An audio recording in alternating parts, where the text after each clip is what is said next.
We're gonna try to oppose this woman. We may be witnessing history right here.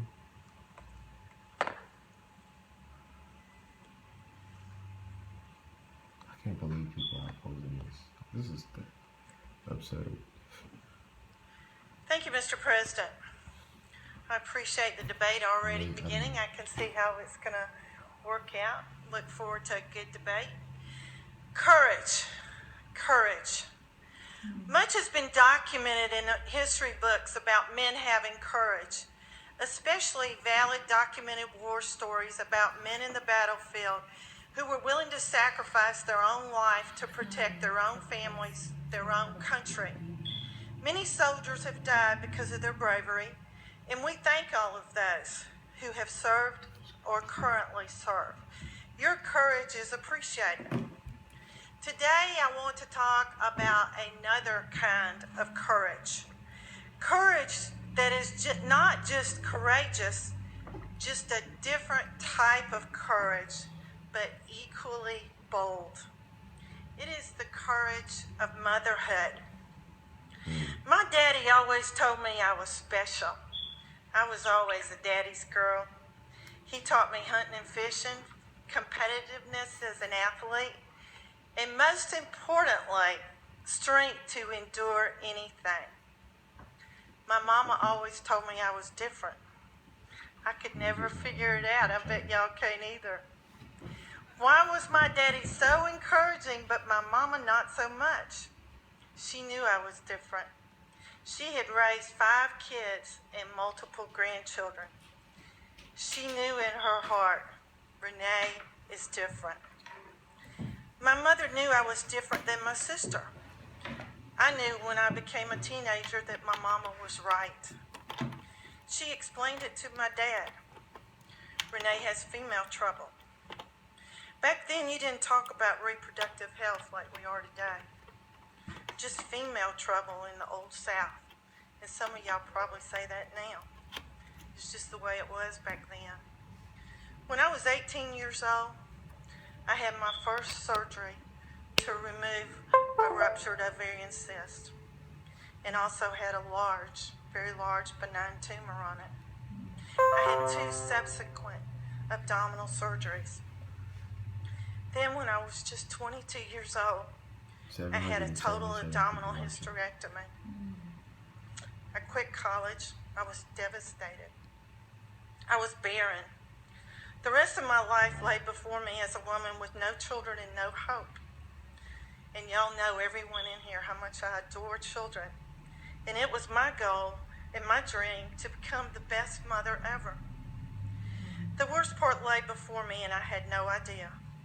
I was going through menopause because I was not placed on hormone replacement therapy. I suffered depression. My hair fell out. I looked emaciated. I was only 25 years old, but I looked 50 years old. Fortunately, when I was 28 years old, I finally got help. I met an endocrinologist who took me off the roller coaster ride. He started me on hormone replacement therapy. And now, and I know I'm going to cry, and I'm sorry if I cry, and now the shining light at the end of the tunnel, and why I am passionately compelled to be pro-life, and why I have been a consistent advocate for more and better health care for women, unlike the health care that I had. I have seen courage eyeball to eyeball. It must rival any battlefield courage that men talk about. It is the ability of one mother to hand over their tiny, swaddled, brand new newborn and essentially let go, giving life to another mother. A mother who craves life, who is awaiting another heartbeat to cherish, to love, and give every ounce of energy for that newborn to have a better life. The adopted mother witnesses courage, strength, and dignity from the birth mother. Y'all know I'm going to cry when I talk about my kids. It is the story of Zach, whose name is Zechariah, and Rachel, who is Rahel. All of you that know about them because you know they're the love of my life. Zach was a closed adoption. I never knew his 16-year-old mother who gave birth on an Air Force base. Zach was born for 4 weeks premature, had failure to thrive, and had low birth weight. Within a month of when I brought him back home, I had to take him back to Eggleston Hospital where he stayed for a while. A special needs child his whole life. I will never forget getting on the Delta plane. I cried for 4 hours home. And the pilot, everybody on the plane knew what was going on, that I was a newborn mother. And when I got off the plane, the pilot announced, he said, "Baby Zach is home." He let me get off the plane first, and everybody on the plane clapped. Wow. I still have Zach's Delta wings. They're on a satin heart pillow that I keep on my bed. Rachel was an open adoption. Knowing that birth mother and going on the journey with her during her pregnancy was completely different. Listening to the heartbeat and knowing that heartbeat was going to be mine. There is absolutely no words that can explain that elation. Being in the delivery room and watching the sacrifice that birth mother was enduring. And then the next morning, the birth mother handed me that bundled swaddle of joy, of pureness. She cried. I cried. We cried together. The blanket was wet with tears. Tears of sadness, tears of joy, tears of fear, tears for the future of Rachel. Courage to let go. Courage to assure a better life. And that's the same courage that I began with. The courage to let go. I've never told my personal story. I've told all of y'all about Zach and Rachel. But this isn't about me. This is about women and their personal journey. Sometimes sadness, sometimes tragedy, but sometimes joy. But one thing for sure, because we share one common, unique trait. Women have that inner strength. We have that inner courage. We have that inner resilience. And we have that ability to muster courage when we have to. Yes. And I have to tell you, it's taken me a lot to get up here and do this. There are thousands of women in Georgia who possess courage when it comes to the gift of life in their womb. One of them is a woman named Kristen from Madison, Georgia. She was going to come today and sit in the gallery with me. But y'all know what happens. You can't find a babysitter. Kristen first heard her child's heartbeat when she became pregnant with baby Cam 4 years ago.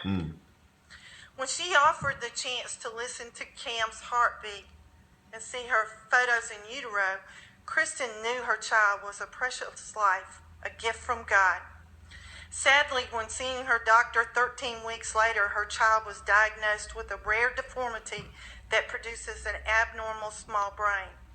Kristen was told her baby probably would never make it to birth, let alone live many days outside the womb. But Kristen had faith and courage. She said, "Who am I to say that Cambry couldn't do what any other child can do and live?" And that's what I said about Zach. So she trusted God and rejected every call for an abortion from her friends, from her obstetrician, from her specialist.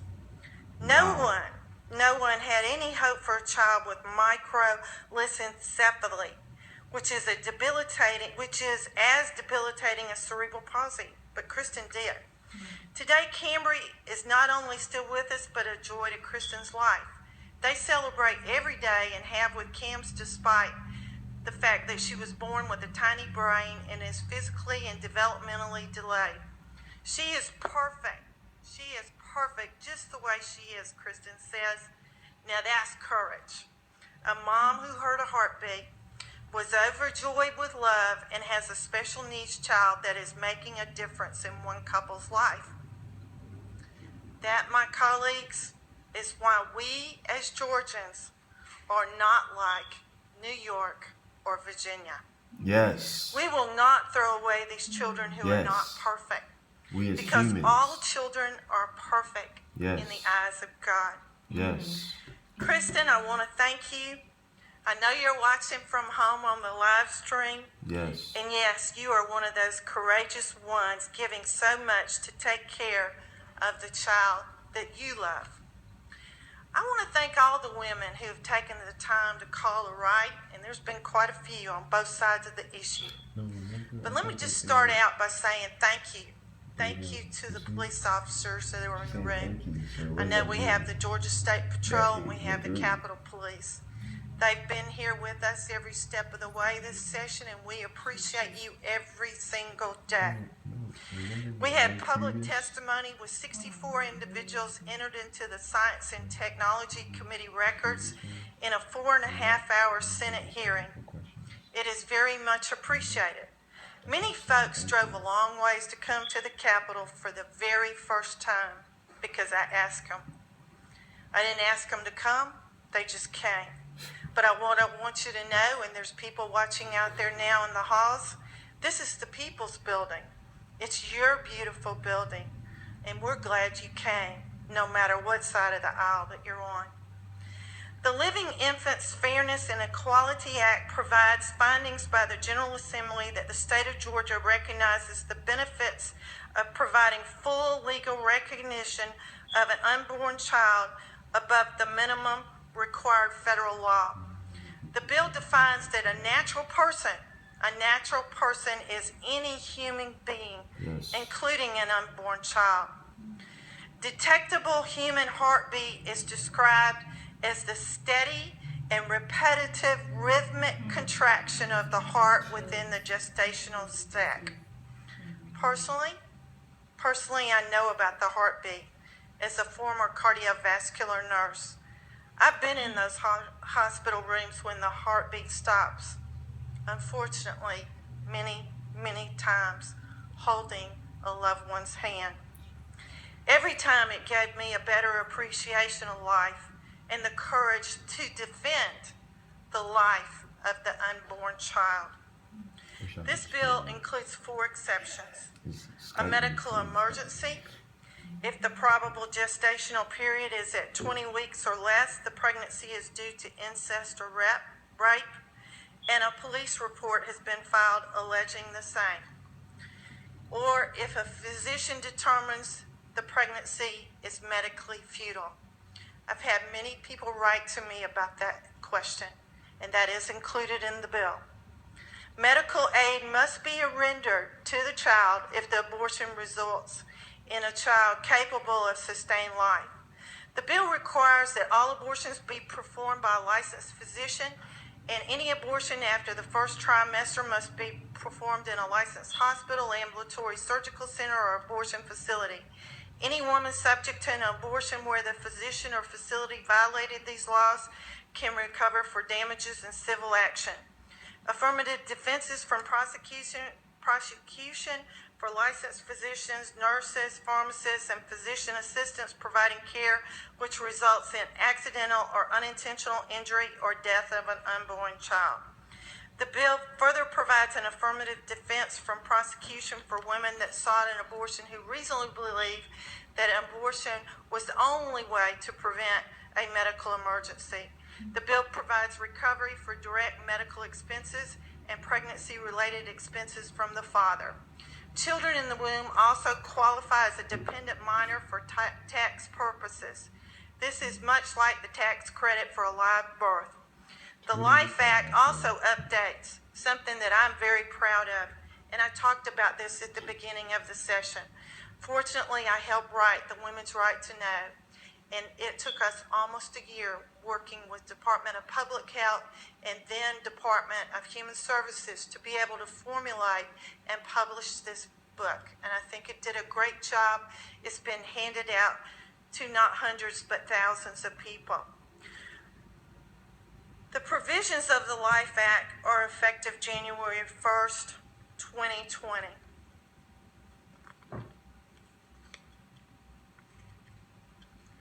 Y'all excuse me. I would like to address some of the issues that I have repeatedly heard in the last few weeks. First, yes, Georgia is one of the lowest ranking states in the nation for infant and maternal mortality. I only wish the critics that are out there in the hall would work as hard as we have to improve these statistics, like the Senate Health and Human Services and the House Health and Human Services Committee. And also, let's don't forget about Governor Nathan Deal and First Lady Sandra Deal and what they did before they left. Fortunately,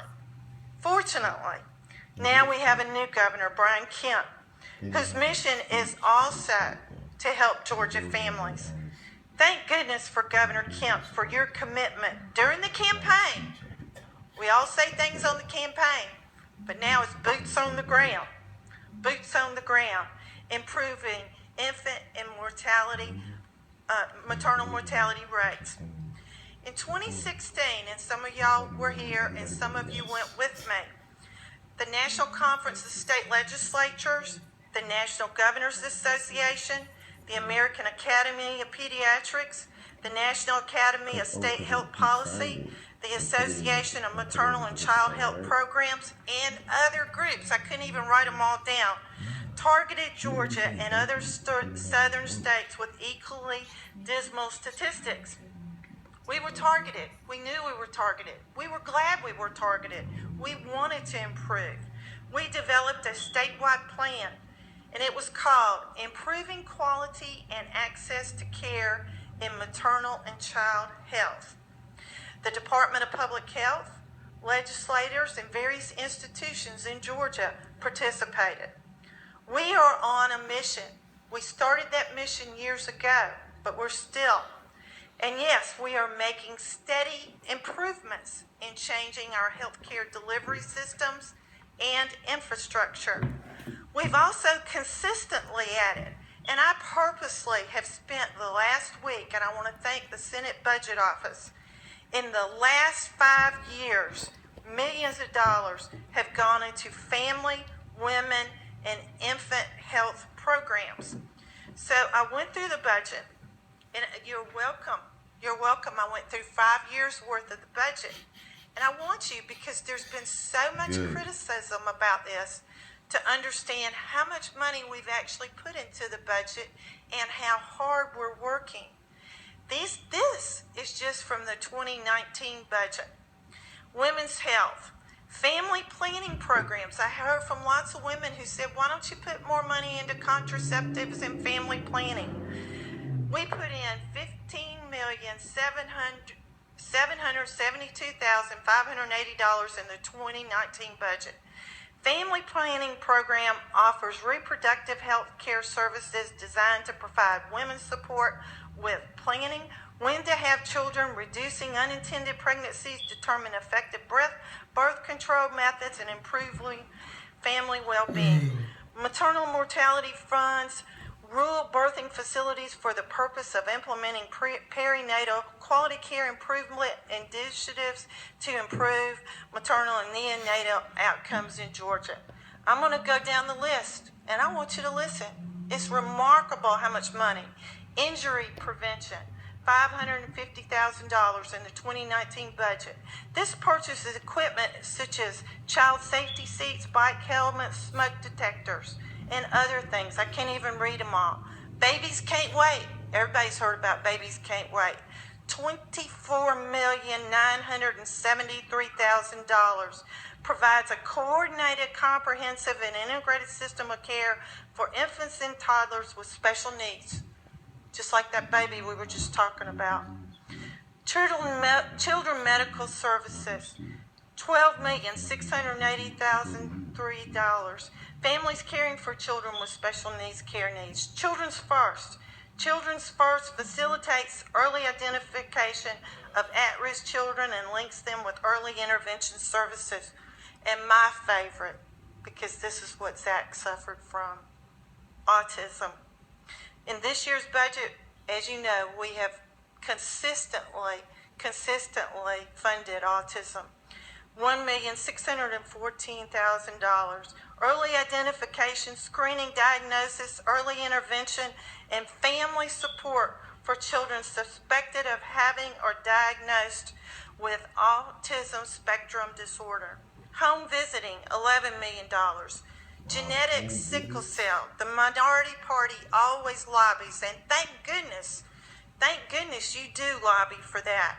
But $2,661,000, and I put that money in the budget to provide medical genetic services that include evaluation, treatment, and disease management for children diagnosed with heritable disorders.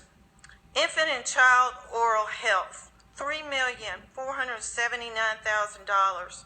Perinatal maternal health, $2,194,000. Perinatal services are focused on health of the women and babies before, during, and after birth.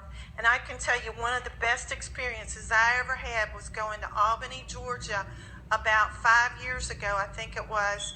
And I went to the very first pregnancy centering program in the state of Georgia.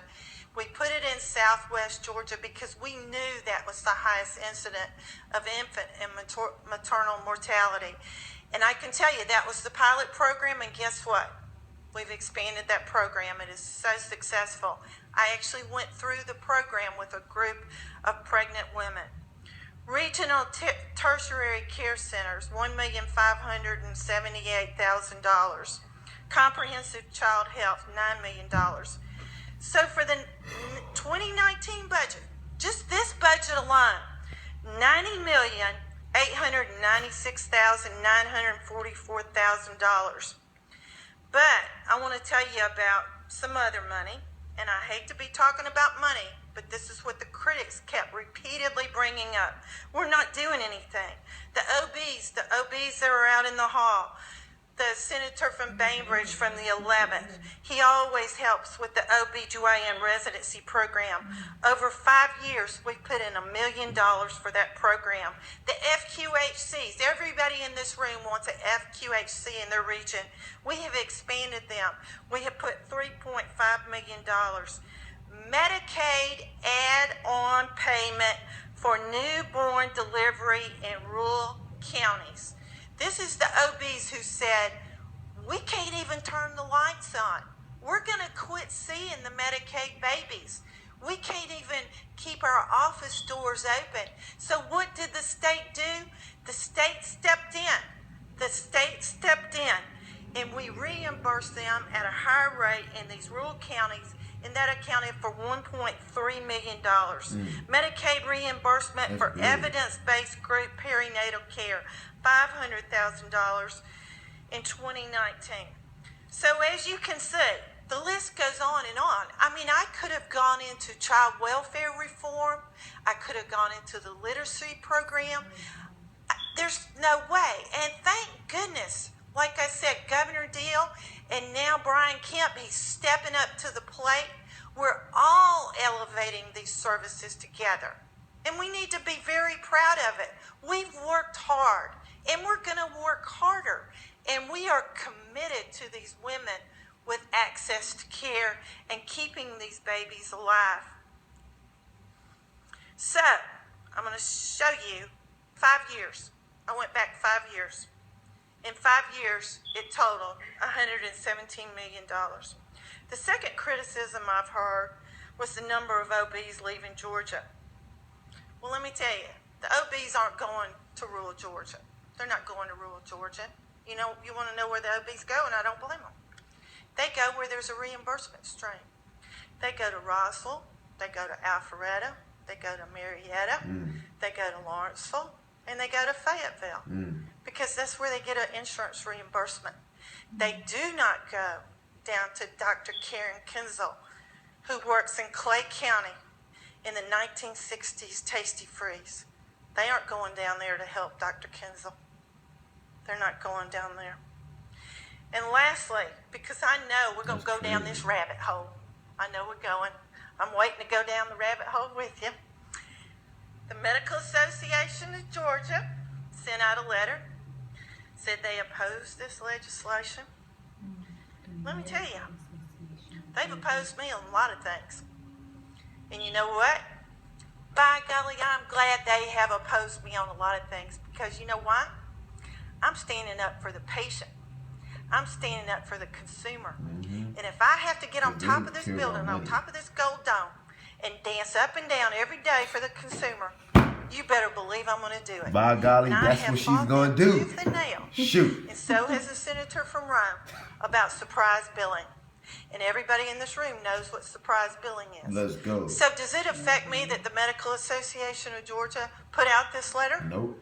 They put out letters on me before. Yep. But it's because I stand up and you stand up for the consumer. Exactly. And I'm proud to stand with you and to stand collectively. Right. That's a good thing.